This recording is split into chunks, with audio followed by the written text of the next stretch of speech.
Hello बच्चों, तो आज हम पढ़ेंगे चैप्टर 11 जो कि है फैशन डिज़ाइन और व्यापार। इससे पहले बच्चों हमने पढ़ा था चैप्टर 10 में डिज़ाइन क्या क्या होते हैं, वस्त्र एवं परिधान के लिए डिज़ाइन के तत्व क्या क्या हैं और सिद्धांत क्या क्या हैं।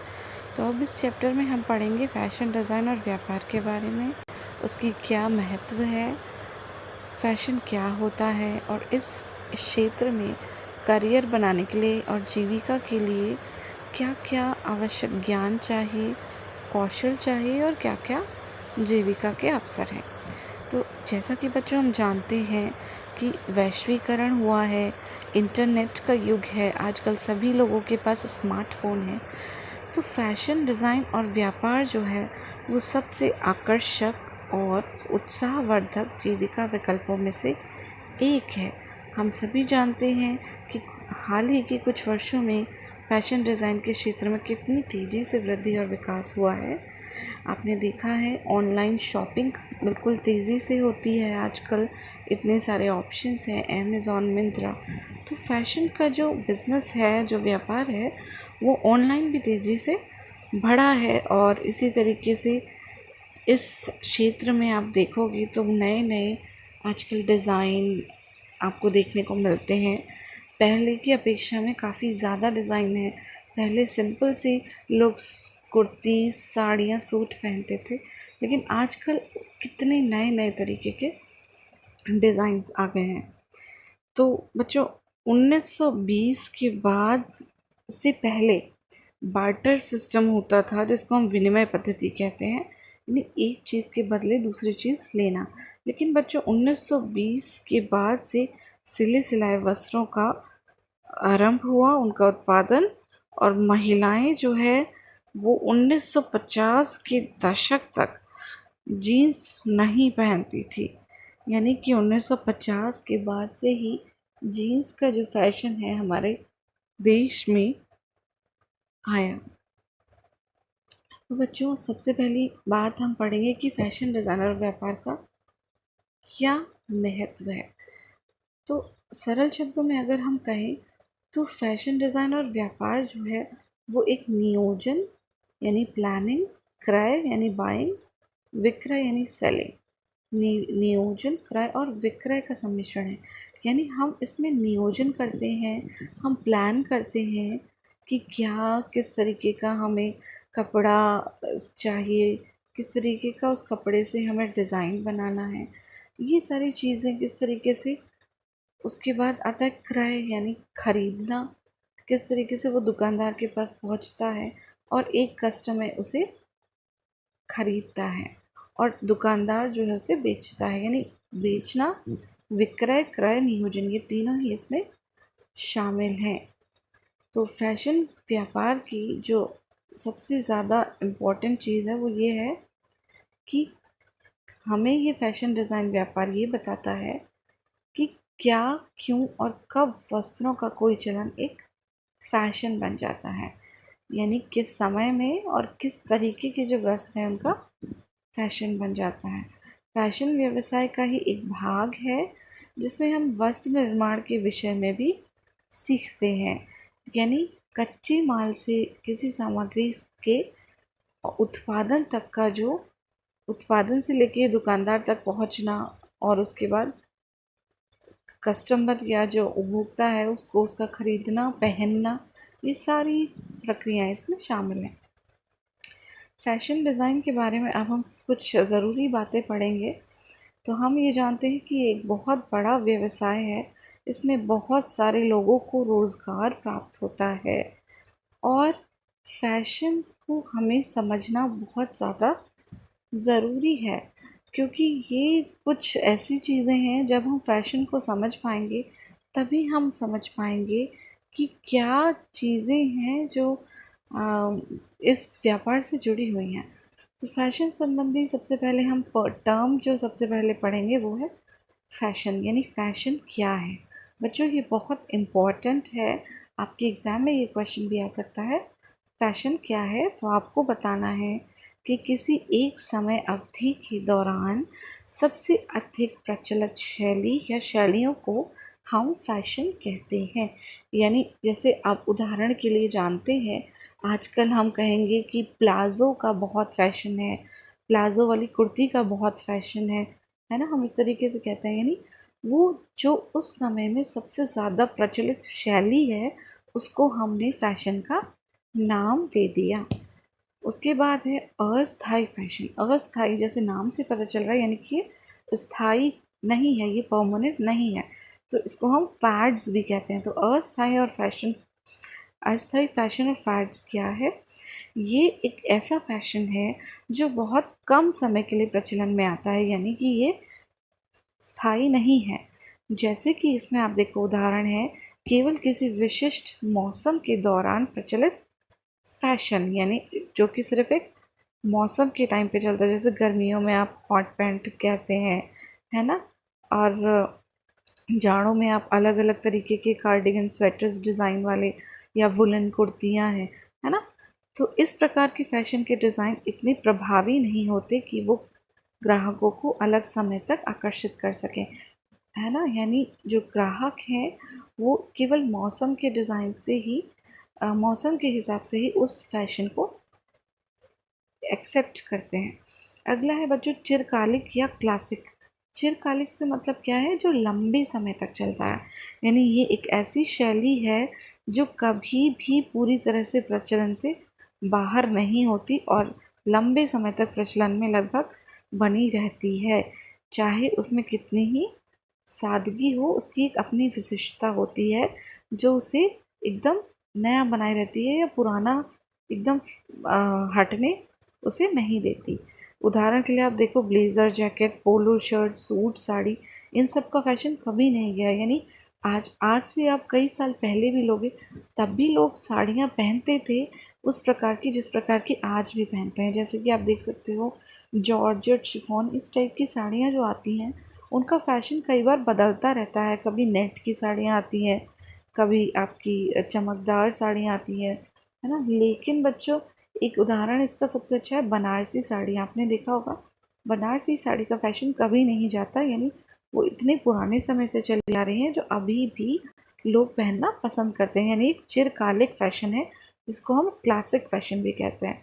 तो बच्चों ये जो 3 चीज़ें हैं वो बहुत ज़रूरी हैं। अब आप अगर कहें शैली, शैली से क्या मतलब है हमारा? शैली से मतलब है स्टाइल, यानी किसी परिधान या सहायक सामग्री की जो एक विशिष्ट दिखावट है, दिखावट या फिर आप कह सकते हो उसकी विशिष्टता है। जैसे आप देखोगे कि बनारसी साड़ी हम कहते हैं, यानी उसकी शैली अगर हम कहें तो बनारसी साड़ी की जो शैली है वो क्या है? जो उसमें बनी हुई जो डिज़ाइन बॉर्डर है और कढ़ाई है, एम्ब्रॉयडरी, वो उसकी उसको एक शैली बनाती है, यानी उसको एक विशिष्टता दे रही है, तो वो एक एक प्रकार की शैली है। ठीक है बच्चों, फैशन का विकास कैसे हुआ है? फैशन उद्योग को समझने से पहले हमें ये जानना है कि फैशन जो है एक नया विषय है आजकल के ज़माने में, क्योंकि अगर आप देखो फैशन डिज़ाइन, है ना, फैशन डिज़ाइनर जो है ये एकदम आजकल के ज़माने में एक बहुत ही अच्छा क्षेत्र माना जाता है। और जबकि आप देखो तो प्राचीन और मध्यकाल के दौरान शैलियाँ पूरी पूरी शताब्दी तक भी परिवर्तित नहीं होती थी। यानी उस टाइम पे इतना आप कहो तो इतना ज़्यादा नॉलेज नहीं थी, ज़्यादा इतना इन्फ्लुएंस नहीं था मीडिया का या फिर टीवी वगैरह से, तो लोगों को फैशन का इतना ज्ञान नहीं था और कुछ ही जो कपड़े थे वो लंबे समय तक चलते थे, है ना? तो लेकिन इसके साथ ही आप देखो तो अब जैसे जैसे आगे साथ साथ हम देखते जाएं तो नए नए किस्म के कपड़े की उपलब्धता और नवीन विचारों के आदान प्रदान के कारण अब लोग जो है वो ज़्यादा नई वस्तुओं के प्रति ललायत होने लगे। यानी अब जो है वो फैशन ज़्यादा अच्छी तरीके से विकसित हुआ है धीरे धीरे। तो यानी कारण ये है कि पहले उस टाइम पे इतना ज़्यादा फैशन का विकास नहीं हुआ था और अब जो है उसका विकास बहुत तेज़ी से हो रहा है। फैशन का केंद्र, अब बच्चों देखो फैशन आया कहाँ से, तो ये आपको पता होना चाहिए। फैशन जो है वो फ्रांस से आया है, वहीं से ये फैशन वर्ड निकला है। फैशन यानी फ्रांस जो है वो केंद्र है फैशन का। अंतर्राष्ट्रीय फैशन जगत में 18वीं शताब्दी के टाइम पे इस फैशन का शुरुआत हुई थी। और उस टाइम पे बच्चों दो प्रकार के लोग थे, अमीर और गरीब। यानी क्योंकि उस टाइम पे फैशन जो आया था वो केवल अमीर, ऐसे जो कपड़े थे वो केवल अमीर ही खरीदने में समर्थ थे। और 18वीं की अंत तक जो आप देखोगे तो वहाँ पे सम्राट लुईस थे। उन्होंने क्या किया था, धीरे धीरे इस फैशन को जो है वो बहुत ज़्यादा प्राथमिकता दी थी और इसके फैशन को जो है वो आगे बढ़ाया था। हम जानते हैं कि जो पेरिस है वो राजधानी है ना। तो उस समय हम पेरिस को जो है फ्रांस में, पेरिस को कहते थे फैशन की राजधानी, क्योंकि सबसे ज़्यादा फैशन वहीं से निकला। तो अगर आप देखो कि फैशन जो है वो, फैशन केंद्र जो है वो फ्रांस है। शाही परिवार से, क्योंकि उस टाइम पे बहुत शाही लोग हुआ करते थे, रेशम उद्योग को विकसित करने में जो है फ्रांस फैशन का केंद्र बन गया, है ना। उस समय जो है परिधान का जो निर्माण होता था उसे कुटोर कहते थे। और जबकि अगर आप उनको पहनने वाले पुरुष हैं उनको कुटियर, और महिलाओं को कुचियरी कहते थे। ठीक है। तो अगर आप देखो तो इसके बाद, यानी फ्रांस ने जब फैशन स्टार्ट किया तो उसके बाद वस्त्र निर्माण और परिधान के उत्पादन में उन्नति होने लगी। और कम समय में जो है इस विकास के कारण ज़्यादा वस्त्रों का निर्माण होने लगा।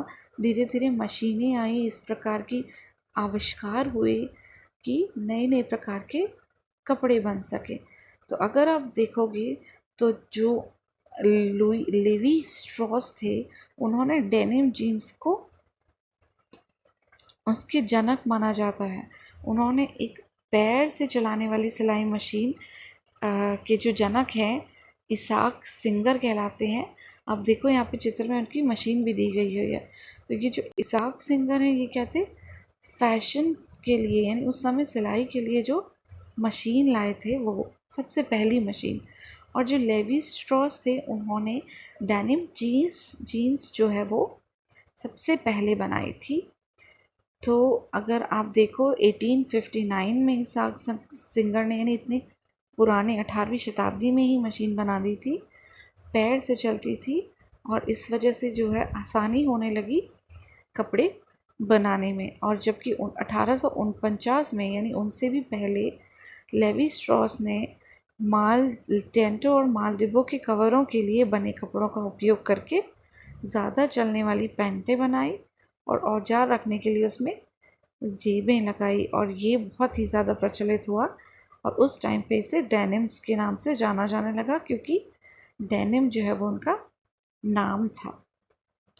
महिलाओं ने, अगर आप देखो 1880 के दशक में घाघरा स्कर्ट ब्लाउज पहनना शुरू किया, वो एक क्रांतिकारी कदम था।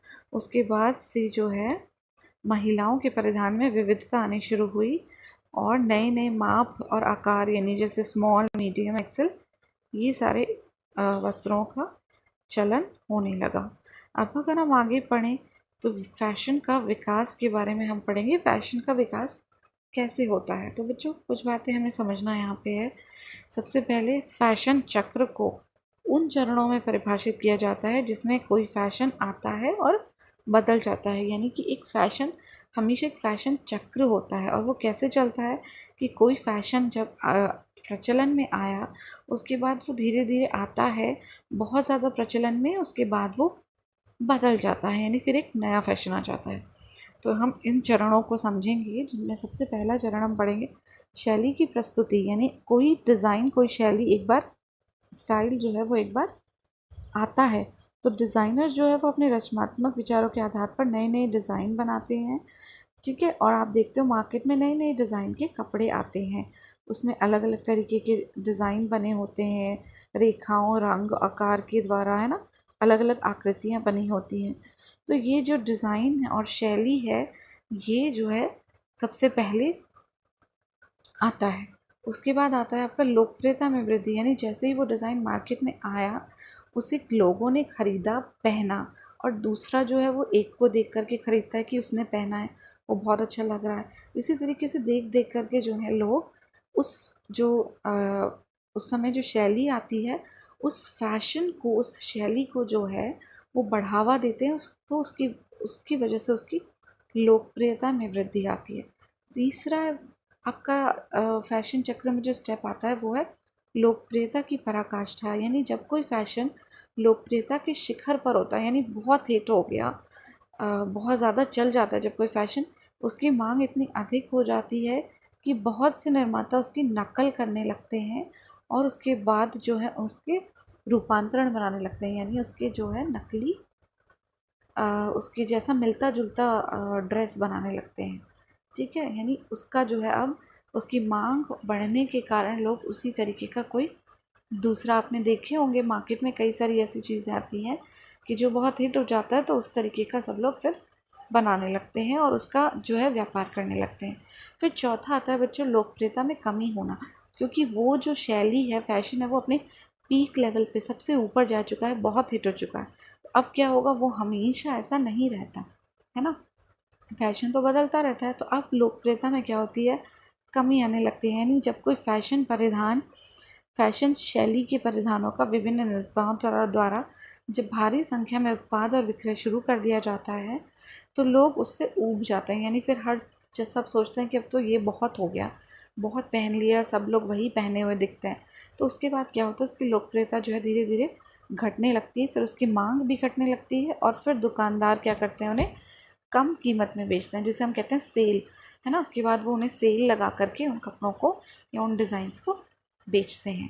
और लास्ट में आता है शैली का परित्याग अथवा अप्रचलन, यानी अब वो फैशन जो है वो ख़त्म हो चुका है, अंतिम पड़ाव पे है, और उसके साथ साथ उसकी बिक्री भी, यानी ये जो फैशन है वो अब जो है समय के साथ साथ उसकी बिक्री उस कपड़ों की ख़त्म हो जाती है, और एक नई शैली जो है किसी नए फैशन का जो है दौर आ जाता है, और इस प्रकार एक नए फैशन चक्र की शुरुआत होती है। तो ये जो 5 स्टेप्स हमने पढ़े हैं, 5, ये सारे एक फैशन चक्र में आते हैं। अगर आप यहाँ पे पिक्चर में देखो तो ये एक चक्र बना करके दिखाया हुआ भी है कि किस तरीके से जो है कोई शैली आती है ना। यहाँ से ये स्टार्ट होता है, यानी शैली आती है, उसकी लोकप्रियता में वृद्धि होती है, फिर लोग जो हैं उसे बहुत ज़्यादा पहनने लगते हैं, नकल करने लगते हैं, उसका उत्पादन और जो मांग के आधार पर अधिक हो जाता है।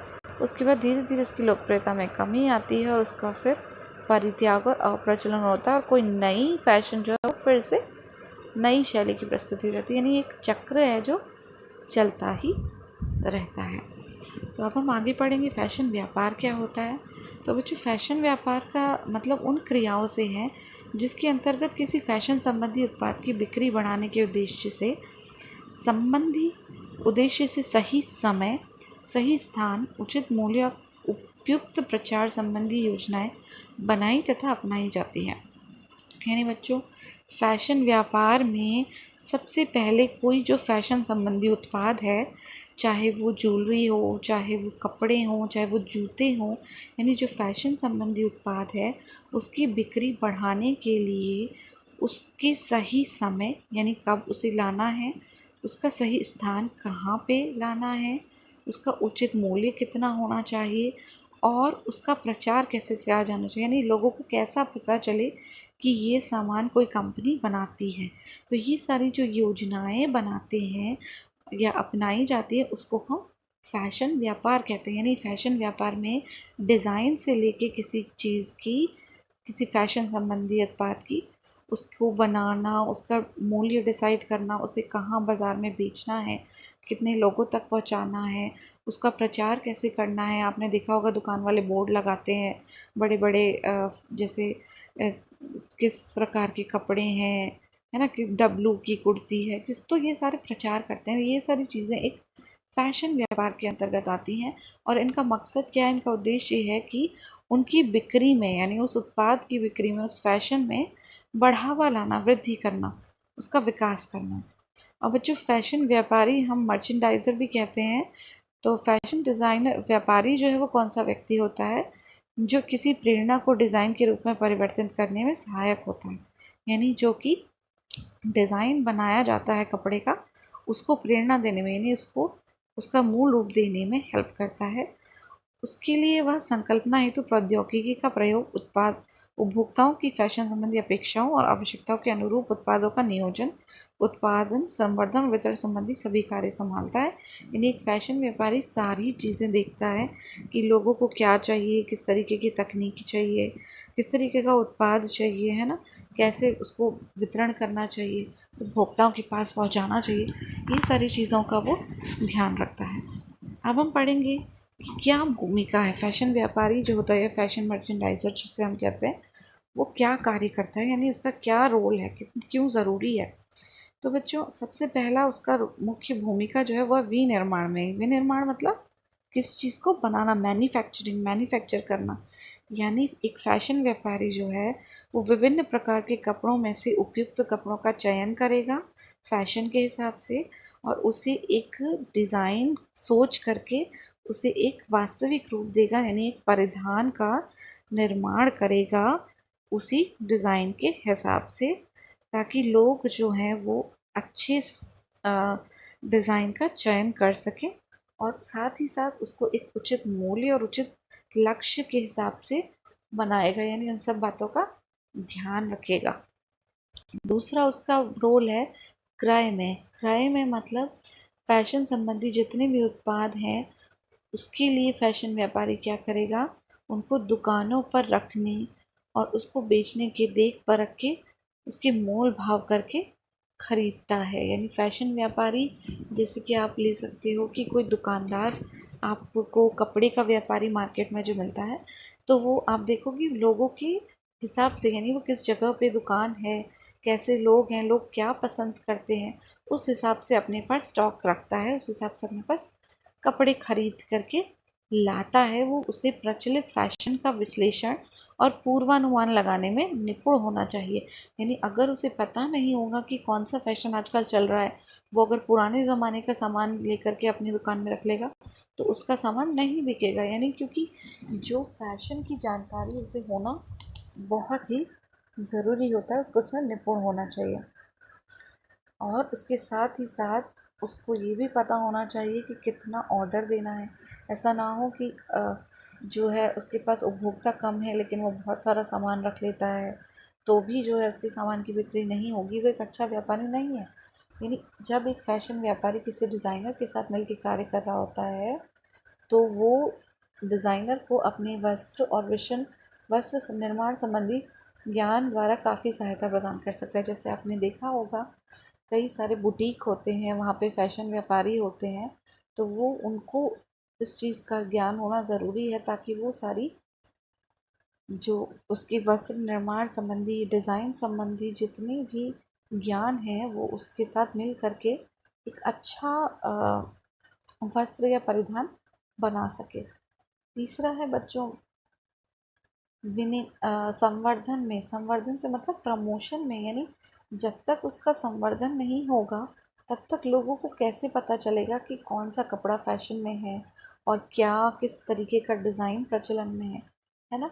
तो जब भी कोई फैशन व्यापारी किसी डिज़ाइनर के साथ काम करता है तो सबसे पहली प्राथमिकता ये होती है कि वो अपने जो डिज़ाइन बनाए हैं उनको अधिक से अधिक लोगों तक पहुंचाए, दुकानों में पहुंचाए, ताकि लोग उसे खरीद सकें अच्छी संख्या में और उसको पसंद करें। तो उसके लिए जो है फैशन व्यापारी को एक रचनात्मक सोच का होना चाहिए, यानी कुछ अलग अच्छा डिज़ाइन निकालना चाहिए। जैसे आपने देखा होगा जो बड़े बड़े फैशन डिज़ाइनर हैं जैसे मनीष मल्होत्रा, अनीता डोगरा और भी काफ़ी सारे हैं, तो ये सारे जो डिज़ाइनर हैं, फैशन डिज़ाइनर हैं, ये क्या करते हैं, जो आजकल फैशन में उसके हिसाब से ड्रेस बनाते हैं, और उनको जो है उनकी सोच जो है वो रचनात्मक होनी चाहिए और प्रबल व्यापारिक उनके अंदर कौशल होने चाहिए, उत्पादन संबंधी गुण होने चाहिए। ठीक है, तो ये क्या है, बहुत आकर्षक ढंग ढंग से इसे प्रस्तुत करते हैं ताकि जो है उसके अलावा ये लोग जो है, जो डिज़ाइनर हैं, वो अपने कपड़ों के लिए बाज़ार भी ढूंढते हैं कि उन्हें कहाँ ऐसी जगह में रखा जाए कि जहाँ से ज़्यादा लोग देख सकें। तो जैसे बड़े बड़े फैशन डिज़ाइनर आपने देखा होगा, आप मॉल वगैरह में जाते हो तो कई सारे फैशन डिज़ाइनर्स होते हैं, उनके अपने शोरूम होते हैं। तो वो ऐसे शोरूम हैं जहाँ से वो कपड़े खरीदे जा सकते हैं। जैसे एग्जांपल मैं आपको बताऊँ, अगर आप मार्केट में किसी एक ब्रांड का कपड़ा लेने जाते हो, फॉर एग्जांपल आपको डब्ल्यू की कुर्तियाँ चाहिए, तो आपको पता चलेगा कि मुझे डब्ल्यू की कुर्ती लेने के लिए डब्ल्यू के शोरूम पे जाना है, क्योंकि वो शोरूम एक ऐसा ही साधन है जहाँ से वो उन वस्त्रों को, उन जो कपड़ों को बेचता है। यानी कि वो एक अ, जो डब्ल्यू है वो एक ब्रांड है बड़ा, जो आकर्षक ढंग से वहाँ उन कपड़ों को प्रस्तुत करता है, और हम लोग जो है जानते हैं कि वो कपड़ा वहाँ पे मिलेगा। यानी एक तरीके से प्रमोशन भी वो लोग करते हैं। आपने देखा होगा टीवी में ऐड आते हैं, मार्केट में, बाज़ार में बड़े बड़े पोस्टर्स लगे रहते हैं डब्लू की कुर्तियाँ, और भी जितने बहुत सारे फैशन के कपड़ों के ब्रांड हैं। तो वो एक तरीके से संवर्धन है, प्रमोशन है, जो कि बहुत ज़रूरी है अब फैशन व्यापारी के लिए, ताकि उसके कपड़े जो हैं वो बिकें और जो है फैशन में जो है विकास हो। अब लास्ट जो अ, जो आपका व्यापारी है फैशन, उसको निपुण होना चाहिए विक्रय में। यानी फैशन सामग्री को बेचना जो है वो फैशन व्यापारी का एक बहुत ही महत्वपूर्ण कार्य होता है। यानी एक फैशन डिज़ाइनर ने कपड़ा बना दिया, उसे रख दिया, लेकिन जब तक वो उसे बेचेगा नहीं, उसका कोई फ़ायदा नहीं है, वो उससे कुछ नहीं कर पाएगा, है ना। तो सबसे ज़्यादा जो उत्तरदायी होता है वो फैशन व्यापारी ही होता है, और जो आगे दुकानदार होता है जो उसे बेचता है, कस्टमरों को देता है, तो अपने कपड़े को वहाँ तक पहुँचाना कि कहाँ सबसे ज़्यादा उसे कस्टमर उस हिसाब से मिलेंगे जिस हिसाब से उसका डिज़ाइन है। तो ये सारे ये सारे गुण उसमें होने चाहिए। इसके अतिरिक्त उसको सृजनात्मक सोच वाला होना चाहिए कि उसे किस आकर्षक तरीके से अपने कपड़ों को प्रस्तुत करना है, ताकि दुकानदार भी प्रभावित हो जाए और कस्टमर भी प्रभावित होकर के उसका जो फैशन सामान है वो ले ले। और अगर वो फैशन व्यापारी किसी दुकान में काम करता है, तो वस्तुओं को खरीदना और उन्हें दुकान में आकर्षक ढंग से सजाना भी उसका ही उत्तरदायित्व होता है। यानी एक फ़ैशन डिज़ाइन जो व्यापारी है, उसके ये 4 उत्तरदायित्व होते हैं। सबसे पहले विनिर्माण में, बनाने में, डिज़ाइन करने में, दूसरा क्रय में, खरीदने में, तीसरा संवर्धन में यानी उसके प्रमोशन में, और चौथा विक्रय में यानी उसे बेचने में। अब आता है बच्चों, फैशन उद्योग में व्यापार के स्तर क्या-क्या होते हैं, यानी कौन-कौन से ऐसी जगह है जहाँ पे ये फैशन का व्यापार होता है। तो सबसे पहले हम पढ़ेंगे खुदरा स्तर पर व्यापार। आपने सुना होगा कि जो आजकल का समय है फैशन उद्योग में, खुदरा स्तर पर फैशन व्यापार बहुत ज़्यादा तेज़ी से उभर रहा है। यानी इस स्तर पर व्यापार में डिज़ाइनर द्वारा जो बनाया गया उत्पाद है, उसके यहाँ से सीधा खुदरा दुकानों, यानी जिनको हम कहते हैं रिटेल, बड़ी बड़ी जो शॉप्स होती हैं, शोरूम होती हैं, वहाँ भेज दिया जाता है, और फिर वहाँ से जो है लोग खरीदते हैं। जैसे मैंने आपको इससे पहले एग्जांपल दिया, मॉल वगैरह जो होते हैं, जो शोरूम होते हैं। तो इस प्रकार के व्यापार में केवल 2 पक्ष होते हैं, यानी एक दुकानदार और एक डिज़ाइनर, जो आपस में लेन देन करते हैं।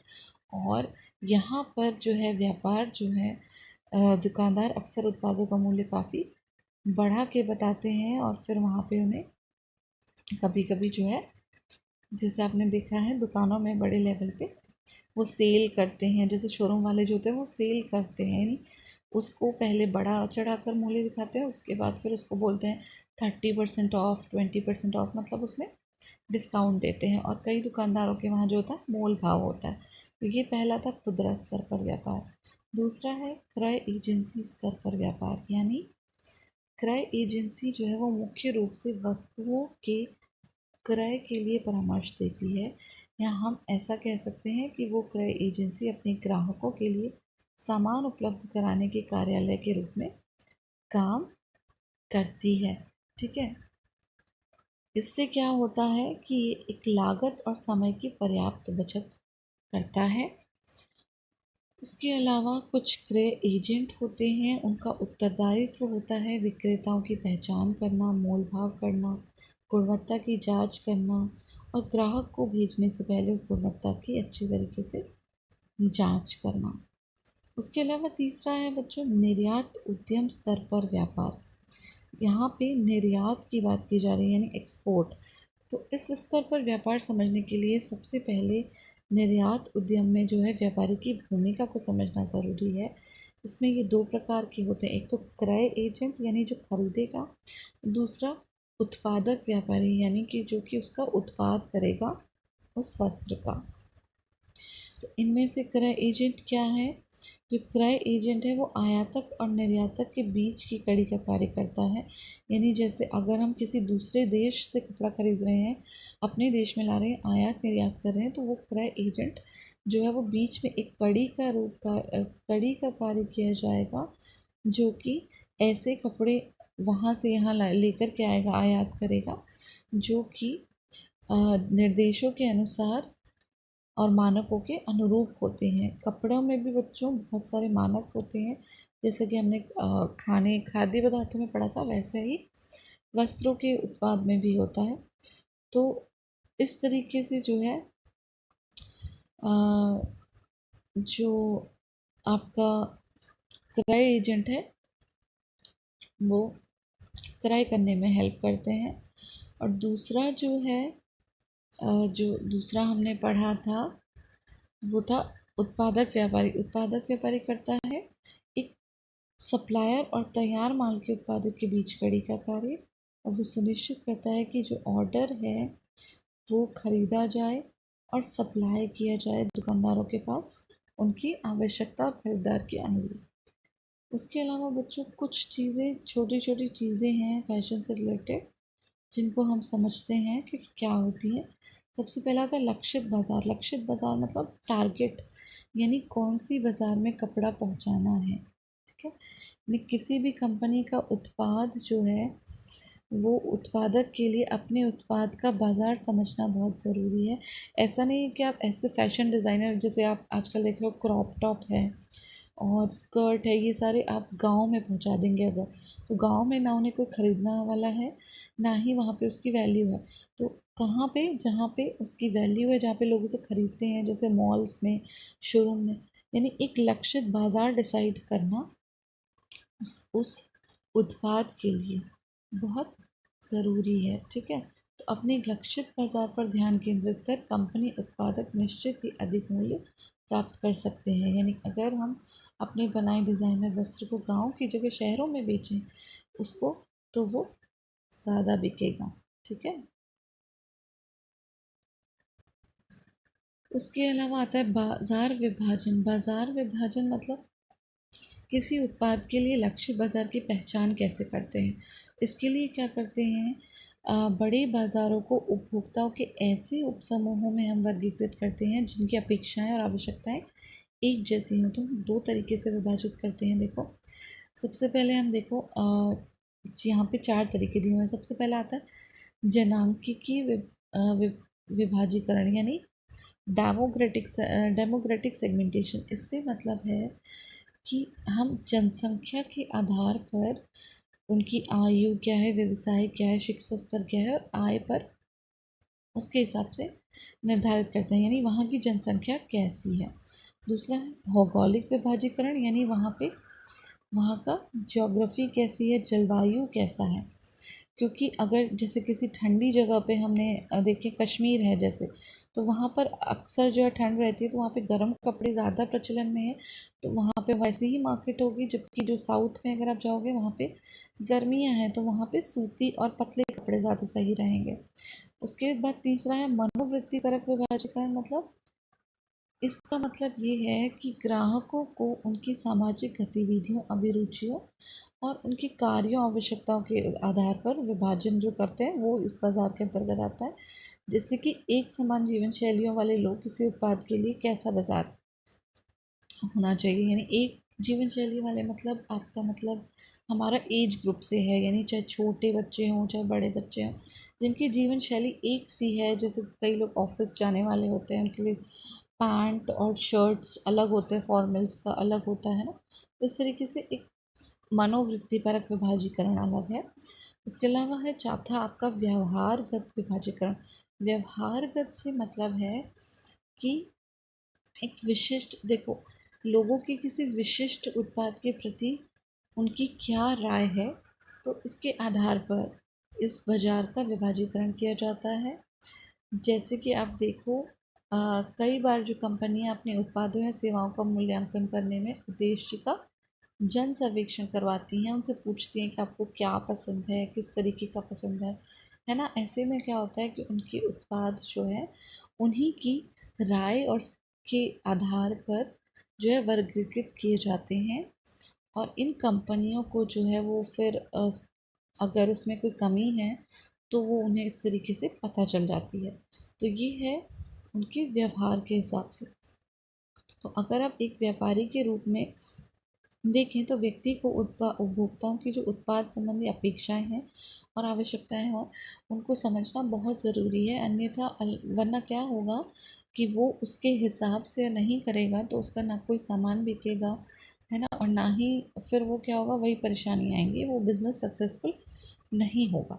तो इसीलिए ये सारी जो हमने पढ़ा है ये सब समझना बहुत ज़्यादा ज़रूरी है कोई भी कपड़ा व्यापार स्टार्ट करने से पहले। तो इसके लिए जैसे अब देखो हम कुछ पॉइंट्स पढ़ते हैं कि उत्तम व्यापार के लिए क्या क्या होना चाहिए। सबसे पहली बात है सही व्यापार, यानी व्यापारी को अपनी दुकान के जो शेल्फ हैं वो ढंग से उसमें सामान रखना चाहिए, ताकि क्या हो, जब जब जब कोई व्यापारी आए तो वो उसकी ज़रूरत के हिसाब से उसे सामान दे सके। सही स्थान पर रखना चाहिए, ऐसा नहीं है कि उसे मिल नहीं रहा है, कस्टमर जो है वो बहुत देर तक बैठा है और उससे बहुत परेशानी होती है, यानी ग्राहकों को सही समय पर वहाँ तक पहुँचा सके। उसके अलावा है सही स्थान पर के बाद है सही समय पर, यानी मौसम के अनुरूप ही उसे वस्त्र रखने चाहिए। गर्मियों में गर्मियों वाला और सर्दियों में सर्दियों वाले। सही मात्रा में मतलब है कि कुल बिक्री और बिकने के लिए उपलब्ध माल की मात्रा के बीच जो है उपयुक्त संतुलन होना चाहिए। यानी ऐसा नहीं है कि बहुत सारा भरा है सामान और कुछ भी नहीं बिक रहा है, और ऐसा भी नहीं होना चाहिए कि कुछ बिक रहा है लेकिन दुकान खाली है। यानी उसको सही मात्रा में रखना चाहिए, सही मूल्य में रखना चाहिए। अगर बहुत महंगा होगा तो भी लोग नहीं लेते, और बहुत सस्ता है तो लोग समझते हैं कि उसकी क्वालिटी अच्छी नहीं होगी, या वो प्रतिस्पर्धा के हिसाब से उसे नुकसान हो जाता है कम करने में। तो यानी उसे इस तरीके से रखना चाहिए कि दाम उचित भी लगे उसकी क्वालिटी के हिसाब से, और वो भी उससे कमाई कर सके। ठीक है। उसके अलावा लास्ट है सही संवर्धन। सही संवर्धन करना बहुत ज़रूरी है, यानी उत्पाद के प्रचार के लिए उस पर निवेश करना चाहिए, ताकि ज़्यादा से ज़्यादा ग्राहक जो है वो आकर्षित हो। और व्यापारी की जितनी राशि प्रचार पर खर्च करते हैं उसका अनुमान भी बहुत ज़रूरी है, उसके अनुपात का भी ध्यान रखना चाहिए। ऐसा ना हो कि सारा प्रमोशन में लगा दिया सामान और फिर उसके बाद कुछ भी नहीं बचा, है ना। तो ऐसा नहीं होना चाहिए। तो अब ये सारे पॉइंट्स हमने पढ़े कि फ़ैशन व्यापार में क्या क्या ज़रूरी है, एक फ़ैशन व्यापारी के लिए क्या क्या ज़रूरी है। अब हम आगे पढ़ेंगे कि फ़ैशन की जो खुदरा संगठन है ना, उसमें क्या क्या चीज़ें हैं। तो सबसे पहले हम जानते हैं किसी व्यापारिक इकाई का संगठनात्मक ढांचा ही उसके कार्य कर रहे लोगों की शक्ति और उत्तरदायित्वों के ऊपर होता है। तो जो व्यापार के आकार और लक्षित बाजार के अनुरूप है वो कुछ इस प्रकार से हो सकता है। खुदरा जो फैशन खुदरा व्यापार का संगठन है, अगर आप सबसे पहले देखो, एक छोटा एकल का स्टोर। एकल मतलब सिर्फ एक ही चीज़ का है, जैसे आपने देखा कोई बुटीक है।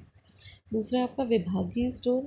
विभागीय स्टोर से मतलब है एक स्टोर है जिसमें अलग अलग सेक्शन कर दिए गए हैं, अलग अलग विभाग हैं कि यहाँ पे बच्चों का कपड़े हैं, यहाँ पे बड़ों के कपड़े हैं, है ना।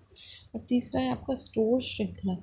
स्टोर श्रृंखला से मतलब है कि एक, जैसे आप यहाँ पे उदाहरण में देख सकते हो, आपको दिख रहा है यहाँ पे विशाल मेगा मार्ट। ये जो है विशाल मेगा मार्ट एक बहुत बड़ी चेन है। ऐसा नहीं कि वो एक ही जगह पे है, पूरे देश में कई जगह पे। इसी तरीके के काफ़ी और उदाहरण हैं, जैसे बिग बाज़ार है ना। तो ये जो है अलग अलग, रिलायंस स्टोर है, रिलायंस ट्रेंड्स है। तो ये जो है जो है स्टोर श्रृंखला है, बहुत बड़ी चेन। तो ये एक छोटा एकल स्टोर में क्या है ये एक स्थानीय दुकान की तरह होते हैं, जैसे आपके आसपास की मार्केट में दुकान होती है कपड़ों की। विभागीय स्टोर क्या है? इसमें कपड़े, खिलौने, दवाई, जैसे आपने देखा होगा आपके आसपास कोई डिपार्टमेंटल स्टोर हो, है ना, कोई छोटा स्टोर जिसमें सब सारा सामान मिले। तीसरा है स्टोर श्रृंखला, यानी बड़ी बड़ी जो कंपनियां होती हैं वो क्या करती हैं, एक ही जो है बड़ा सा श्रृंखला वाला एक स्टोर खोलते हैं, शोरूम टाइप खोलते हैं। और ये जो है संचालन अधिकतर जो है कंपनी ही करती है जिनका ये शोरूम होता है। तो जो खरीदार है वो इन स्टोरों में आसपास क्षेत्र में रहते हैं, वो जाते हैं और लेके आते हैं। उसके अलावा देखो स्टोर के प्रमुख विभाग। स्टोर के यानी एक स्टोर जब होता है तो उसमें कौन कौन से विभाग होते हैं? आपने देखा होगा बहुत सारे लोग होते हैं, अगर आप जाते हो बिग बाज़ार, विशाल मेगा मार्ट में, है ना, हर जगह पे कोई ना कोई उनके जो है लड़के खड़े होते हैं। तो वो क्या होते हैं, हर विभाग को संभालते हैं अलग अलग। तो सबसे पहले जैसे व्यापारिक विभाग होता है, खरीदना, नियंत्रण, उत्पाद, है ना, ये सारी चीज़ों को देखता है। दूसरा क्रय विक्रय और संवर्धन विभाग, यानी जो ये इस चीज़ का ध्यान रखता है, विज्ञापन कौन कौन से देने चाहिए, कौन कौन से कार्यक्रम आयोजन कराने चाहिए ताकि ज़्यादा से ज़्यादा लोग हमारे वहाँ पे आए, है ना, संवर्धन कर रहा है, प्रमोशन कर रहा है। आपने देखा होगा विशाल मेगा मार्ट का ऐड आता है न्यूज़पेपर में, टीवी में आता है, बिग बाज़ार का पैम्पलेट्स वो लोग बांटते हैं। तो ये एक तरीके से अलग डिपार्टमेंट है। उसके बाद है वित्त और नियंत्रण विभाग, जो कि क्या खरीदा है, क्या बिका है, बिल्स वगैरह देखता है ना। कस्टमर केयर वहाँ पे जैसे आप देखते हो तो वो ये देखता है। उसके बाद है प्रचलन विभाग। प्रचलन विभाग यानी देखना कि कहाँ पे कौन सा सामान रखना है, कहाँ पे कम हो गया है वहाँ पे रखना है, तो भंडार कहाँ पे करना है, सामग्री जो रखी है उनकी सुरक्षा और देखभाल करना उनका कार्य होता है। उसके अलावा पांचवा है कार्मिक और शाखा स्टोर विभाग। कार्मिक और शाखा स्टोर विभाग से मतलब है कि छोटे छोटे जो विभाग हैं वो बड़े स्तर पर हों, या फिर स्टोर की कई शाखाएं हों जहाँ बहुत से लोग अलग अलग विभाग में कार्य कर रहे हों। ठीक है। उसके अलावा बच्चों इस चैप्टर में हमने अभी जो पढ़ा हम उसे फटाफट से एक बार रिवाइज करते हैं, फिर हम पढ़ेंगे इस जीविका की क्या क्या तैयारी होती है। तो बच्चों अगर हम पीछे आए, हमने सबसे पहले पढ़ा क्या है फैशन, कैसे आया, उसके बाद क्यों महत्वपूर्ण है फैशन का डिज़ाइन और व्यापार, उसके बाद फैशन किसे कहते हैं, शैली किसे कहते हैं, अस्थायी फैशन क्या था जो बहुत कम समय के लिए आया, चिरकालिक जो बहुत लंबे समय के लिए आया, फैशन का विकास कैसे हुआ, पहले फैशन नहीं था, इतना ज़्यादा उसकी अ, विकास नहीं हुआ था, उसके बाद धीरे धीरे फैशन जो है वो कैसे आया नया, जो अब आप देखो इस समय में कितना ज़्यादा जो कोई शैली या कोई डिज़ाइन की फ़ैशन जो है बिल्कुल एक नया विषय है। जैसे जैसे विभिन्न संस्कृतियाँ रीति रिवाज बनते गए वैसे वैसे जो है नए नए फ़ैशन का विकास होता गया। फ़ैशन का केंद्र क्या है, फ्रांस हमने पढ़ा, पेरिस है। और इसी के साथ हमने पढ़ा किस तरीके से क्रांति आई, किस तरीके से सबसे पहली जो मशीन है 1859 में 1859 में इसाक सिंगर ने बनाई। और जो डेनिम है यानी जो जीन्स हम पहनते हैं, आप देखते हो जो डेनिम कपड़ा है उसका इजाद जो है लेवी स्ट्रॉस ने किया 1849 में, है ना। उसके बाद धीरे धीरे किस तरीके से जो है जैसे जैसे इस विकास होता गया फैशन का, नए नए बाज़ारों में कपड़े आने लगे और धीरे धीरे जनसंख्या बढ़ी तो दुकानें, शोरूम, मॉल वगैरह स्थापना होने लगा, है ना, जनसंख्या के आधार पर।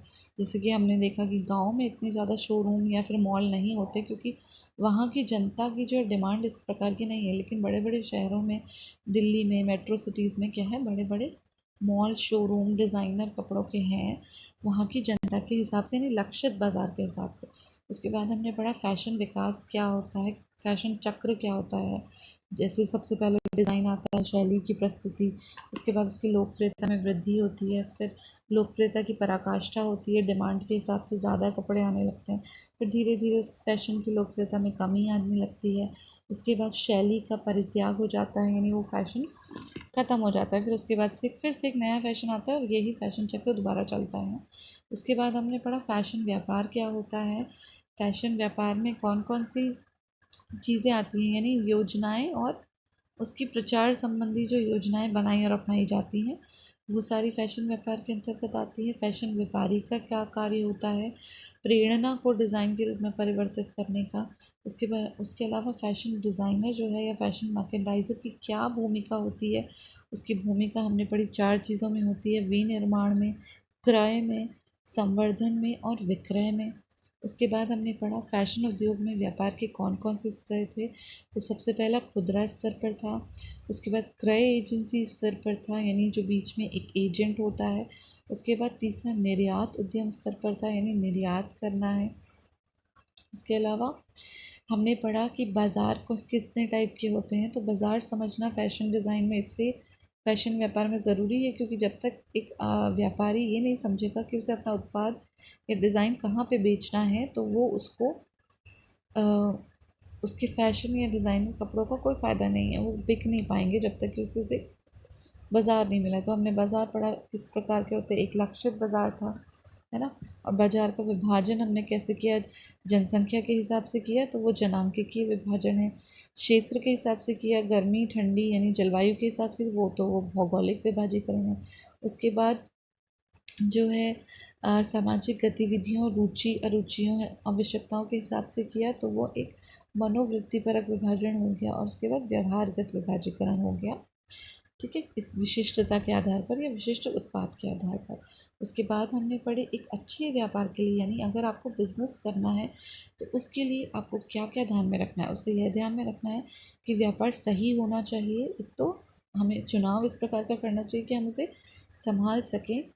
उसके अलावा सही स्थान पर करना चाहिए, है ना, सही स्थान का चुनाव करना चाहिए। सही समय पर किस तरीके से हमें कपड़े रखने चाहिए, है ना, सामग्री को रखना चाहिए किस उपयुक्त मौसम के हिसाब से, समय के हिसाब से, सही मात्रा में रखना चाहिए, सही मूल्य उसका होना चाहिए और उसका सही संवर्धन यानी प्रमोशन ज़रूरी है। उसके बाद हमने पढ़ी फैशन के खुदरा संगठन में, यानी रिटेल स्टोर्स कौन कौन से होते हैं। एक छोटी इकाई यानी एक दुकान के रूप में जो होता है, जहाँ पे सिर्फ वही कपड़े मिलते हैं। उसके अलावा विभागीय स्टोर होते हैं, जहाँ पे बहुत सारे विभाग होते हैं। तीसरा स्टोर श्रृंखला मतलब जो बड़ी चेन होती है, जैसे रिलायंस ट्रेंड्स, विशाल बिग बाज़ार वगैरह। उसके बाद स्टोर, इन स्टोरों में कौन कौन से विभाग होते हैं। व्यापारिक विभाग, क्रय विक्रय विभाग, वित्त नियंत्रण विभाग अलग है, प्रचालन जो करते हैं संभालते हैं। उसके अलावा कार्मिक और शाखा स्टोर विभाग, ठीक है, यानी जहाँ पे शाखाएं हैं स्टोर की बहुत सारी, तो उनका एक विभाग। तो बच्चों अब हम देखेंगे कि जीविका के क्या क्या अवसर हैं, यानी इस क्षेत्र में आप किस तरीके से जीविका देख सकते हैं। तो बच्चों सबसे पहले आपको व्यापार की समझ होना बहुत ज़रूरी है, जो कि हमने इस चैप्टर में पढ़ा। पूर्वानुमान योग्यता, यानी हमें जो कौशल चाहिए इस क्षेत्र में, वो ये है कि सबसे पहले पूर्वानुमान होना बहुत ज़रूरी है इस क्षेत्र में करियर बनाने के लिए। यानी आपको पता होना चाहिए कि कौन सा फैशन अभी चल रहा है और आपको एक अनुमान लगाना चाहिए कौन सा आगे आ सकता है ना। तो उसके हिसाब से आप जो है अपना मार्केटिंग कर सकते हो, व्यापार कर सकते हो। दूसरा है आपका विश्लेषणात्मक योग्यता होनी चाहिए, यानी आपको विश्लेषण करना आना चाहिए कि इस टाइम पे कौन सा उत्पाद जो है वो सबसे ज़्यादा बिक रहा है ना। उसकी बिक्री बढ़ाने के उद्देश्य के लिए आपको जो खर्चा करना है प्रमोशन में, संवर्धन में, वो कितना होना चाहिए, यानी कि बहुत सारा पैसा, है ना, यानी विश्लेषणात्मक योग्यता होनी चाहिए। तीसरी है आपकी संप्रेषण योग्यता, यानी कि आप कस्टमर को किस तरीके से इम्प्रेस करते हो। जब उपभोक्ता कोई आपके पास आता है तो आपको आपके अंदर क्या कौशल, आपने देखा होगा आप कई दुकानों में जाते हैं, वो कितनी अच्छी तरीके से आपको बैठा के प्यार से बात करके आपको कपड़े दिखाते हैं कि मैम ये लीजिए, ये कलर बहुत अच्छा है, ये डिज़ाइन बहुत अच्छा है, ऐसे पहन पहन के दिखाते हैं। यानी वो एक कम्युनिकेशन स्किल है, एक संप्रेषण योग्यता है, वो होना भी बहुत ज़्यादा ज़रूरी है आकर्षक तरीके से, ताकि जो है आपके ज़्यादा से ज़्यादा लोग जो हैं आपको इसी के आधार पर आप अपने उत्पाद को बेच सकें। उसके अलावा बच्चों शैक्षणिक क्या क्या योग्यता होनी चाहिए इस क्षेत्र में। बीएससी आप कर सकते हो, उसके बाद आप डिप्लोमा या कोई सर्टिफिकेट कोर्स कर सकते हो। बहुत सारे कोर्स होते हैं इस क्षेत्र में, जैसे फैशन व्यापार से रिलेटेड होते हैं और फैशन मार्केटिंग से रिलेटेड होता है, डिज़ाइनिंग से रिलेटेड होते हैं, कैसे डिज़ाइन करना चाहिए कपड़ों को। तो ये सारी स्तर पर जो है स्नातक की उपाधि दी जाती है, बीएससी की डिग्री दी जाती है। उसके बाद आप एमएससी भी कर सकते हो, मास्टर्स, है ना।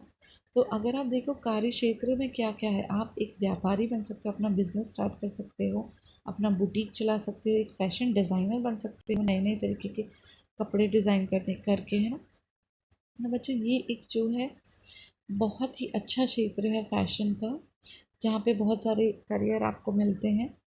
तो वर्तमान में बहुत सारी जीविका उपलब्ध है। आप देखो यहाँ पे दिया हुआ है दृश्य व्यापार डिज़ाइन, यानी जहाँ पे आप अपनी एक दुकान खोल करके बहुत सारे अपने डिज़ाइन किए हुए कपड़े पुतलों में, जो आपने देखा होगा ना डमीज़ होती है, उनमें लगाते हैं, आकर्षक ढंग से विज्ञापनों में देते हैं। दूसरा है फैशन डिज़ाइनर आप बन सकते हो, डिज़ाइन कर करके अलग अलग कपड़े। सेट डिज़ाइनर, यानी नाम से जैसे कि आपको पता चल रहा है, कई सेट डिज़ाइनर होते हैं, आपने देखा होगा पिक्चरें होती हैं, टीवी शोज़ होते हैं, नाटक होते हैं, उनके लिए वो कपड़ों का डिज़ाइन करने का कार्य करते हैं, है ना। तो ये जो सेट डिज़ाइनर है ये भी इस क्षेत्र में बन सकते हैं। इसके अलावा आंतरिक डिज़ाइनर, इंटीरियर डिज़ाइनर आपने पढ़ा होगा, इंटीरियर डिज़ाइनर जैसे घर, दीवारों और इनको किस तरीके से आपने बनाना चाहिए, तो ये भी कई इंटीरियर डेकोरेटर जो होते हैं वो भी इस क्षेत्र में आप कार्य अवसर प्राप्त कर सकते हो। तो बच्चों इसी के साथ ये चैप्टर ख़त्म होता है, और आप लोगों ने, हम लोगों ने जो भी इस चैप्टर में पढ़ा है वो अ- आपको अच्छी तरीके से समझना है। और अगर आपको समझ नहीं आया तो आप पूछ सकते हो। ये बहुत ही आसान चैप्टर था, इसमें हमने फैशन के बारे में ही ज़्यादा पढ़ा। बच्चों इस चैप्टर को अच्छे से पढ़ो, इसके बाद हम मिलते हैं अगले चैप्टर में, ठीक है। ओके बच्चों, ऑल दी बेस्ट।